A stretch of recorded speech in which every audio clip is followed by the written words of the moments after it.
I'm Cody, and I'm a grateful member of this community. A little bit about myself is I moved here from Florida when I was in high school, and I'm like on a journey to figure out like who I am, since I've been sober. It's been painful, but also very rewarding.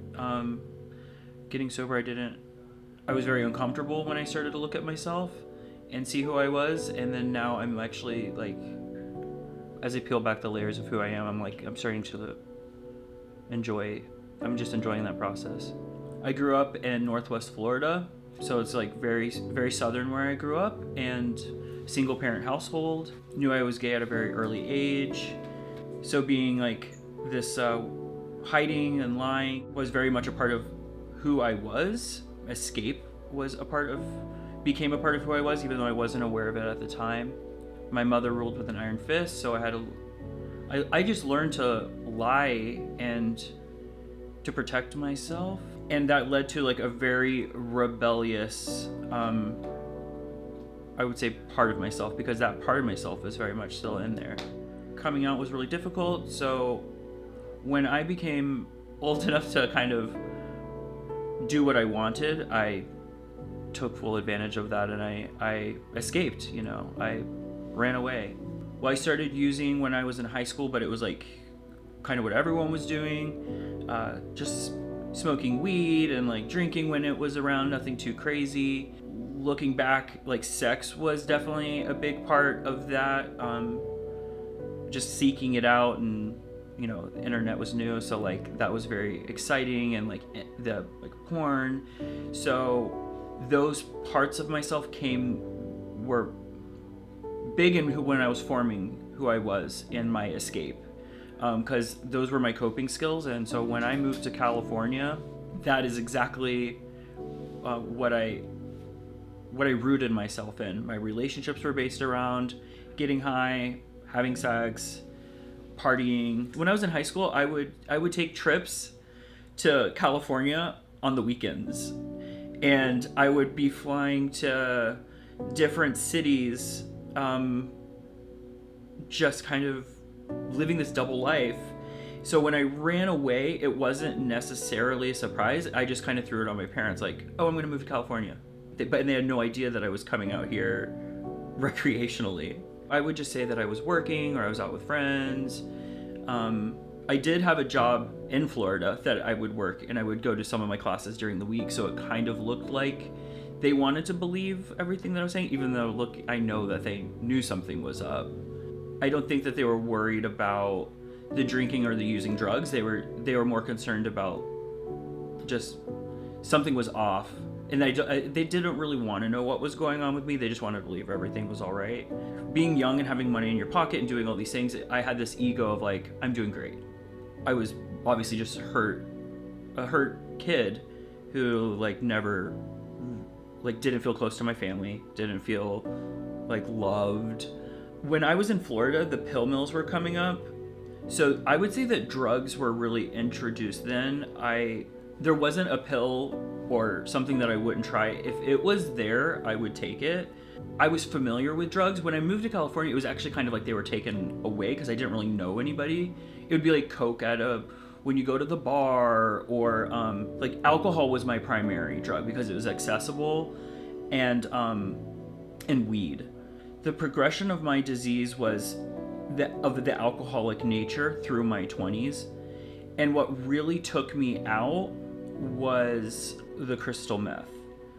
I had probably done crystal meth through the years. Like, I knew I liked uppers at this point. Like, it was my preferred.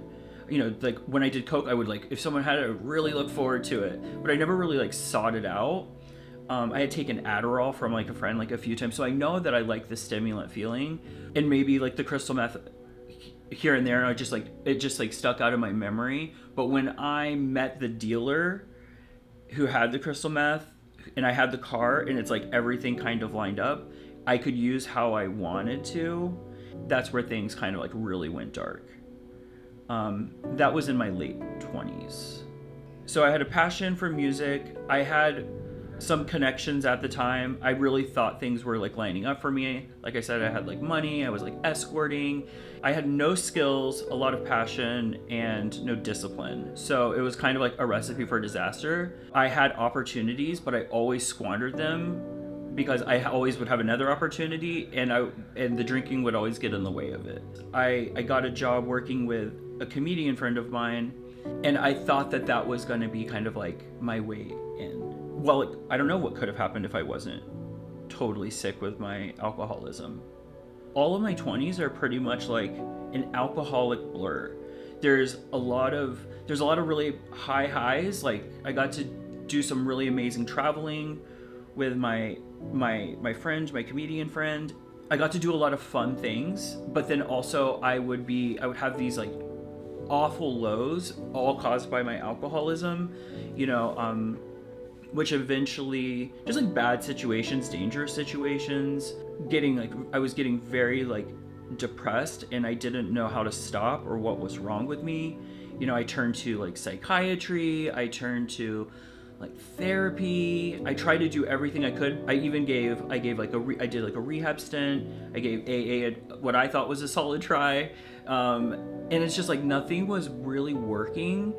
The consequences start coming on into my story where I'm not working. I can't be trusted. I fucked up a lot there. Was getting arrested, DUI. And I was like, it was starting to get ugly. When I took that first hit of crystal meth, it was like my world was like, I could breathe. I was like relaxed. I felt like, not only like I just felt like how I wanted to experience life. That doesn't last for very long. It's not sustainable. I started using intravenously, and like it became about sex, as the gays call it. It's like the P&P, it was like sex and meth. I would tell myself that I was sober just because I had stopped using before I went into work, but like I hadn't slept. I thought people were talking about me. I'm like in psychosis, like very paranoid, like I'm not doing a good job. The entanglement of meth and sex and intravenous use is so hard to escape. How anyone gets off of that is like seriously an act of God. I just couldn't see a way out. My yets were becoming my reality. After I caught a case, I ended up needing Beit Tshuva, and Beit Tshuva is the one place where it could like meet all of my needs. I had like legal issues, and they're like, we can help you with that. And I was like, my legal issue also requires me to be under observation of a psychiatrist and counseling for the next 18 months. And they're like, okay, we got you. I'm like, well, my living situation is not great. The housing that I needed was there too. I don't have any passion or direction in my life. I don't know what I'm doing. We can help you narrow that down, like through the few trips to rehab that I went to, I really looked up to and admired the counselors that I had. And these clinicians, these professional people, I was like, that is something that I would like to do. I like to help people. I like hearing their stories and sharing what I perceived as like this awful human experience that I've created for myself, being able to use that to help someone. It's like, that's the best thing that could possibly happen. From where I was, Beit Tshuva has provided every aspect of healing that I could have possibly needed in my journey. I don't know, all I could say is that I was willing, and I took advantage of it. In a good way, but also not in a good way. Like, I took advantage of it and I used it. I was like, oh, Beit Tshuva, let me come back if I relapse. And then so like I did that,